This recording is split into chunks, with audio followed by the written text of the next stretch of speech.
Hi everyone, here's the video this week dealing with IEPs.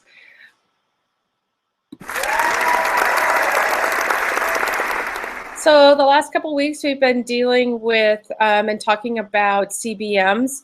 Lots of great questions. I really appreciate how you are all tailoring the assignments to the students that you work with to make it work the best and so you can learn the most from this assignment. In some of the cases, it's going to be new for all of us, working with kids that are visually impaired, working with kids that are emerging writers. It's teaching me, and I hope that you'll see the benefit in doing CBMs with them as well. So this week, we're going to transition and begin to look at how the data that you're collecting from CBMs is going to tie directly into writing your IEP goals. When you're writing IEP goals, one of the greatest things is that you have data that you're able to collect and be able to use, because you're going to have to, in most cases, do progress monitoring. And if you don't have something that's usable, so for example, if you're using a non-CBM and more of a standardized test, you can't be collecting that data all the time, and so you're not able to look week to week, month to month, and be able to capture the gains that your students are making. You're only able to do that on an annual basis. So really what makes the most amount of sense is if you are tying your progress measurement to the way that you're going to collect data for your goals. And so that's why we started with CBMs, and we're taking that information in order to look at IEPs. Knowing everybody in the class, you are all at different places. Some are in teaching special education right now, some are adding an endorsement, and some aren't in the classroom yet. So the way we're going to start this week is to look at and read a variety of articles about IEPs, the involvement of students in IEPs, and really some of the best practices that you should be following when you're having IEP meetings. I work with a lot of families, and sometimes it's just amazing to me where we do or actually don't do meetings with them and are inclusive of parents in those meetings, and frankly, the general education teachers. I know some of you are teaching general education and are probably invited to those meetings, and you'll see one of the articles is really written from that perspective of why, if I'm a general ed teacher, do I even attend the meetings, because they're not really applicable to me and I'm not included. So what's the point? Which is really interesting, at least coming from UNL, all of our general education teachers only have to take one class in special education. So their understanding of the IEP process is really pretty narrow.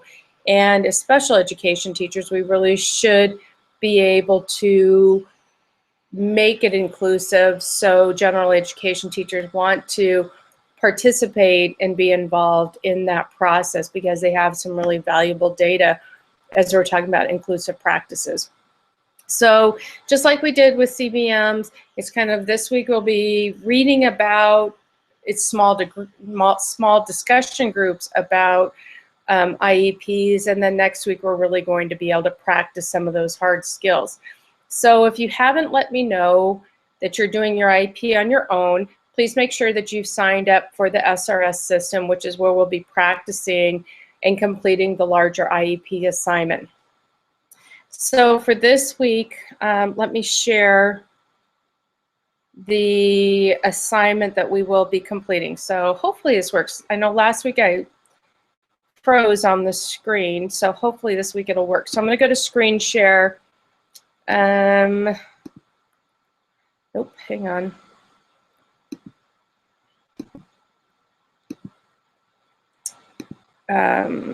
Let's see if this works. That did not work. I have no idea what happened with that one. Let's try this again. Oops. Now I don't know where I went. There we are. Let me try this one more time. Screen share. Okay, so Hopefully this is working. This is the assignment for this week. And really the beginning part just talks about the IEPs, the involvement in CBMs with them. The assignment has a couple of different sections to it. So you're going to be reading articles. Those are in your weekly assignment. Everybody's going to read this first one, the 6 tips for a successful IEP meeting, and respond to these questions. The second part is each person in the group will choose a different one of these 5 articles to be able to, we'll be reading it and then summarizing it and answering these questions back to the group in your small discussion group. So again, it's just the 3 of you doing this information as we did a couple weeks ago. And these are the articles that I want you to respond to. So as you answer them and summarize by Saturday, then you've got the next couple days until Tuesday at midnight to be able to respond to the posts that your group members made.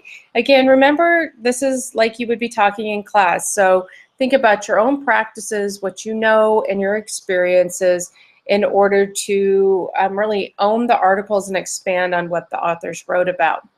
Your last section is what you're going to be uploading to me, which is based on the video that I did with a task analysis.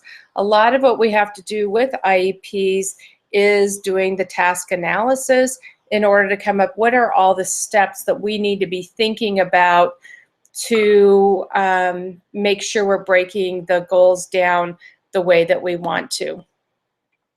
So let me stop sharing. I'm not quite sure if you saw that. But it should make sense if you look at the assignment description. It should make sense. And so one part, everybody reads one article, answers the question. The other section, each person reads a different article, summarizes and answers those questions as well. And then you will upload your task analysis back to me. Again, that's when we're thinking about the goals. And specifically in LPS, we have to task analyze when we're looking at writing objectives for students with more moderate disabilities. If you're working in other districts, I know Millard, I want to say also Elkhorn does it, will have all of their objectives they have to write objectives for every single goal.